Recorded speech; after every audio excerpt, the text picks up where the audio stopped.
तो आज की वीडियो में मैं पोस्टिंग टॉप रोल के बारे में बात करने वाला हूँ। जो पिछली वीडियो जो बनाई थी कि कौन से मूव का काउंटर करता है, कौन से मूव कैसे इंटरेक्ट करते हैं एक दूसरे के साथ। और फिर मैंने बताया था कि मैं सारी मूव्स के ऊपर डेविन्स हिल थ्योरी के अंदर जितने भी मूव आते हैं उन सब के ऊपर एक वीडियो बनाऊंगा, एलेबोरेटेड वीडियो, डिटेल्ड वीडियो, ताकि आपको एक एक टेक्निक अच्छे से समझ आ पाए और आप टेबल पे उसे अप्लाई कर पाएँ। तो आज मैं स्टार्ट करने वाला हूँ पोस्टिंग टॉप रोल से। आर्म रेसलिंग हिल की जो लेफ़्ट साइड है या राइट साइड, कुछ भी कह लो आप, एक साइड जो मैं कवर करने वाला हूँ हैंड डोमिनेंट साइड, सारे टॉप रोल की वेरिएशंस और at the end Kings move मैं इस साइड से स्टार्ट करने वाला हूँ पहले, फिर बाद में मैं हुक वाली साइड कवर करूँगा। तो without any further delay let's get into the video. तो पोस्टिंग टॉप रोल है क्या?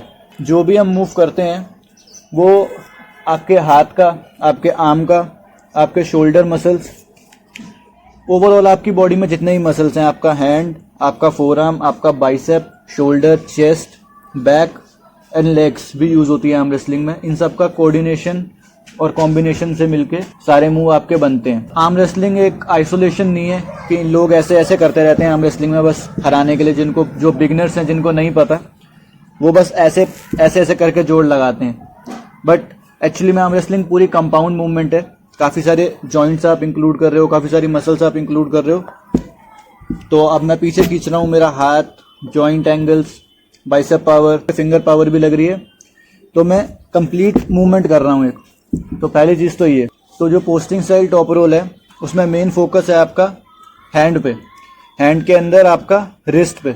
आपके हैंड को, ये जो नकल्स हैं आपकी, ये आपको एज हाई एज पॉसिबल रखनी है। और आप सामने वाले का नकल कवर नहीं कर रहे, जितना आप हाई रख सकते हो without covering his thumb knuckle और as much as the referee allows it. पहला एम आपका ये है हैंड के अंदर।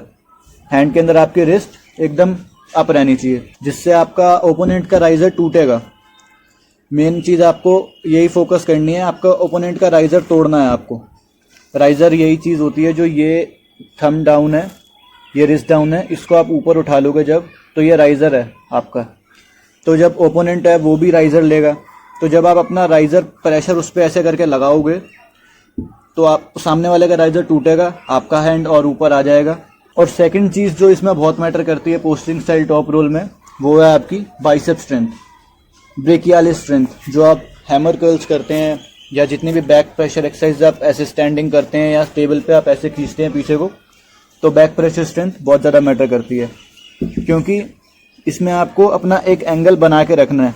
ये अगर आप दोनों में से कोई भी फंडामेंटल लूज करते हो तो होगा क्या कि जैसा हैंड स्ट्रेंथ आपके पास है, आप राइजर मेंटेन कर पा रहे हो, बट होगा क्या, आपका बाइसेप एंगल अगर वीक है तो आप ऐसे ओपन अप हो जाओगे, मतलब हिल पे नीचे आना पड़ेगा आपको ओपन आर्म टॉप रोल और किंग्स मूव की साइड में। तो उनके बारे में आने वाली वीडियोस में बात करूंगा अभी, बट अभी हम पोस्टिंग के बारे में बात कर रहे हैं।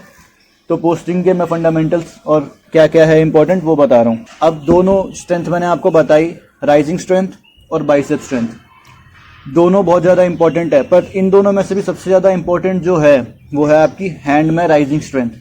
आप कितना राइज कर पा रहे हो उसको, क्योंकि अगर बाइसेप एंगल खुल भी जाता है आपका, स्टिल आपके पास ऑप्शंस हैं। आप राइजिंग के दम पे ही उसको प्रोनेशन करके, स्ट्रैप में थोड़ा मैं दिखाऊं कैसे होगा मैं इसको। So from the hand you need riser strength and from the arm you need bicep strength. यहाँ पे मसल होती है हमारे ब्रेकियालिस, वो वाली स्ट्रेंथ जो हम पुलअप्स भी करते हैं तो भी ट्रेन होती है। न्यूट्रल ग्रिप पुलअप्स में सबसे ज़्यादा ट्रेन होती है, और कमांडो पुलअप्स होते हैं जिसमें हाथ उठा इस तरीके से आप ग्रिप लेते हैं, उसमें भी ट्रेन होती है। अगर आप राइजर लूज करते हो तो आप 90% हारोगे ही हारोगे। कोई ऑप्शन ही नहीं है आपके पास जीत जाओ, एक आधा ऑप्शन ही है, जैसे आप शोल्डर कनेक्ट करके फ्लॉप मारो या उसको रोको, आपका आर्म एंगल बहुत खराब पोजीशन पे आ जाएगा, इंजरी के चांसेस बहुत हाई हैं। Let's get this match going. Hermes is lopping down as much as he could. And almost buckles again. Gets position, defense. Levin stands up. Hermes is still defending. Going for a deadlift. Can he get it? Oh my God!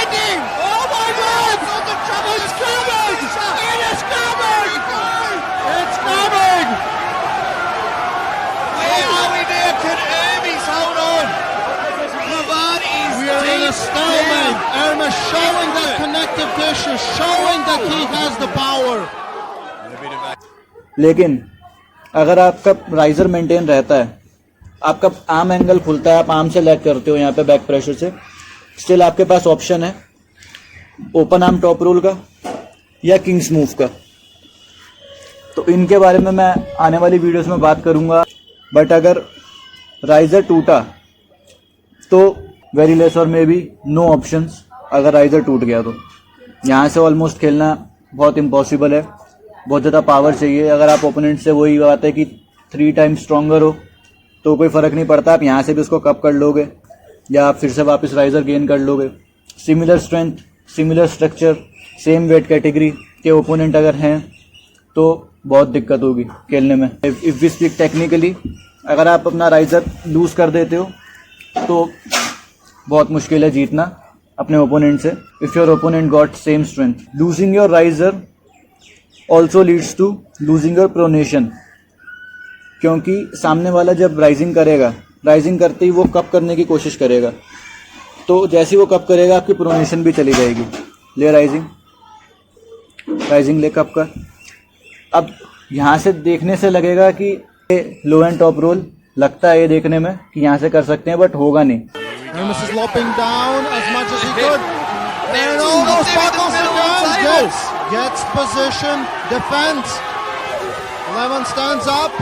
Hermes is still defending. We are in the match. He's going for the press. He's going for the press. He got almost. Low and top roll में होता क्या है, आप अपने opponent की fingers पे focus करते हो ज़्यादा, तो इनिशियली सेटअप आपको उस हिसाब से लेना पड़ेगा कि आप effectively low and top roll कर पाओ।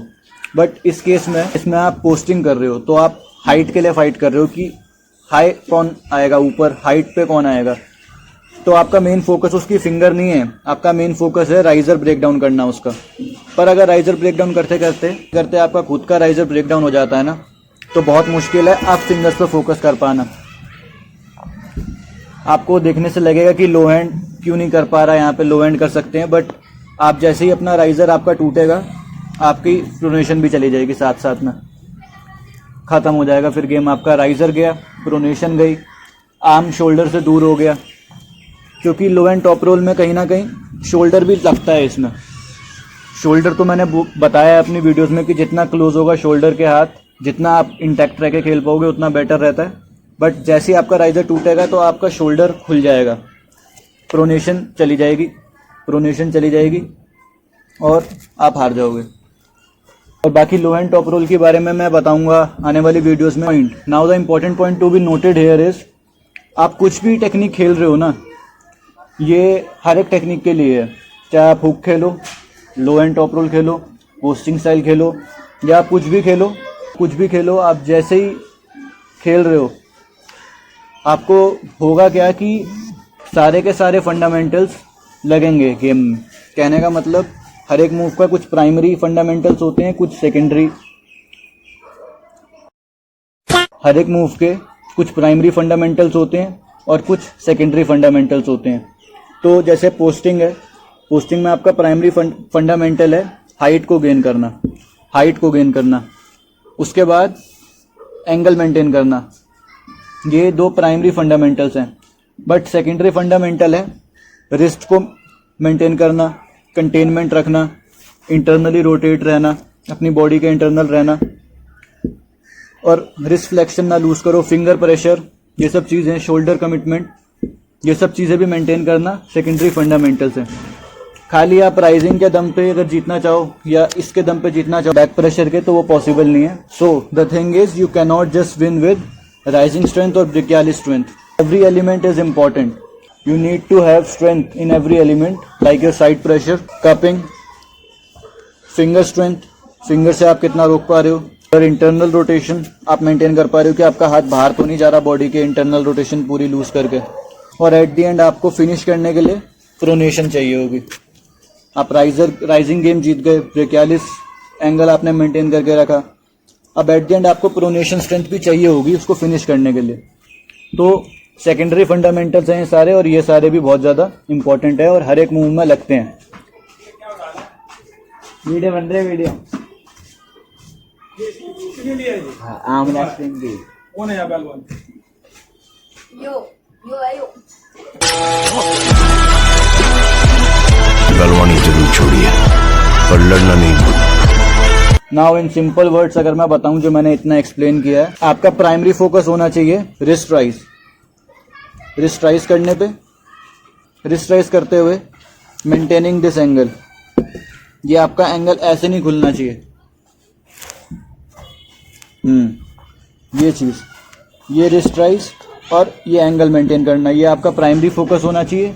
और सेकेंडरी फोकस आपका होना चाहिए रिस्ट फ्लेक्शन, इंटरनल रोटेशन, जिससे आपका हाथ शोल्डर के बाहर नहीं जाएगा, आप शोल्डर से डिस्कनेक्ट नहीं होगे। रिस्ट फ्लेक्शन, इंटरनल रोटेशन, और एट द एंड जब आपने सारे फंडामेंटल्स जीत लिए तो फिनिश करने के लिए प्रोनेशन।